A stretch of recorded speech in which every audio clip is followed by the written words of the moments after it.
میں آپ کو ایک واقعہ سناتا ہوں. زیب خان نامی ایک شخص ہے، غریب بھی ہے، اور اچانک اس کے گھر میں ایک پرابلم یہ ہو جاتی ہے کہ اس کے والد صاحب بیمار ہو جاتے ہیں. ڈاکٹرز کے پاس جاتے ہیں تو ڈاکٹر کہتے ہیں آپریشن کروانا ہوگا، اور آپریشن کے لیے ہزاروں روپوں کی ضرورت ہے. غریب آدمی تھا، پیسے کچھ بھی نہیں تھے ہاتھ میں، پریشانی میں تھا کہ میں کسی سے جا کر قرض مانگوں. مگر اچانک انٹرنیٹ پر اس کی نظر ایک ایسی اپلیکیشن پر پڑتی ہے جو لون دیتی ہے. بڑا اچھا لگا اسے کہ بغیر کوئی زیادہ ڈاکیومنٹیشن کے، بغیر کسی کی گارنٹی کے آسانی سے 15-20 ہزار روپے لون مل جائے گا. پیسے اس کو زیادہ چاہیے تھے، لیکن مرتا کیا نہ کرتا، 20-25 ہزار روپے اس اپلیکیشن سے لون لیا. جیسے ہی لون لیا تو اس کی نظر فوراً ایک اور اپلیکیشن پر پڑتی ہے، وہاں سے بھی 20 ہزار لون مل گیا. تو کرتے کرتے اس نے 4-5 اپلیکیشن سے 1,00,000 روپے لون لے لیا. والد صاحب کا آپریشن بھی کروا لیا، اور اب سمجھا کہ معاملات تو سارے سیٹل ڈاؤن ہو گئے. مگر جناب، معاملات حل نہیں ہوئے تھے، معاملات اور پیچیدہ ہو گئے. کیونکہ یہ جو لون اپلیکیشنز ہیں، ان کا جو انداز ہے لگتا بڑا آسان ہے، مگر پیچھے ایک سود کا جال ہوتا ہے جس میں انسان پھنس کر رہ جاتا ہے.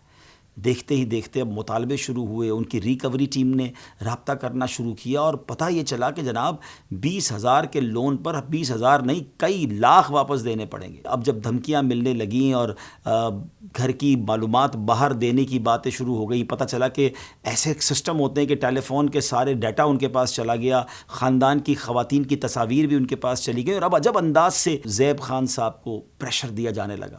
آپ یقین کریں، وہ شخص جس کے پاس والد کے آپریشن کے لیے چند ہزار روپے نہیں تھے، اب اس نے اور لوگوں سے قرض لے کے اپنی عزت بچانے کے لیے ان اپلیکیشنز والوں کو پیسے لوٹانا شروع کیے. اور کچھ عرصے کے بعد جب اس نے کیلکولیٹ کیا تو پتہ چلا کہ جو 5 اپلیکیشن سے 1,00,000 روپے لیے تھے، اس کی جگہ 5,00,000 تو وہ پیمنٹ کر چکے، مگر اصل رقم اب بھی باقی ہے. اور سود ہے کہ رک نہیں رہا، میٹر ہے کہ چلتا جا رہا ہے. نہ راتوں کی نیند باقی بچی، نہ دل کا سکون باقی بچا. زیب خان اتنا پریشان ہو گیا کہ ایک وقت آیا کہ اس نے خودکشی کر لی.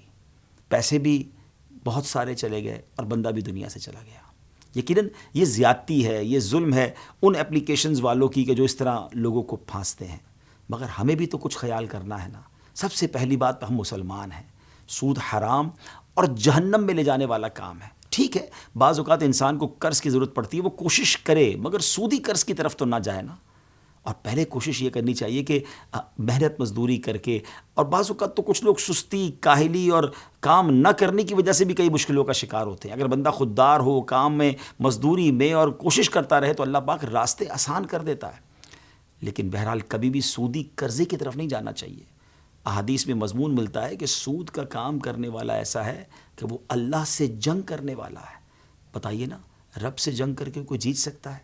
قرآن و احادیث میں سود کی بہت زیادہ مذمت آئی ہے، اور اب تو یہ اسکیم بڑھتے جا رہے ہیں، اب تو یہ سازشیں بڑھتی جا رہی ہیں، اور کئی لوگ ایسا لگتا ہے سر سے پیر تک قرضوں میں اور سود در سود میں غرق ہوتے چلے جا رہے ہیں. اللہ کریم ان تمام لوگوں کے لیے مشکل آسان فرمائے جو اس طرح کے قرضوں میں جکڑے جا چکے ہیں. اللہ سب قرض داروں کے قرضے اتار دے. مگر آپ نے اس جال میں پھنسنا نہیں ہے، نہ کسی کو پھنسنے دینا ہے. اس ویڈیو کو اچھی نیت کے ساتھ شیئر کیجیے. اللہ کریم ہم سب کی حفاظت فرمائے.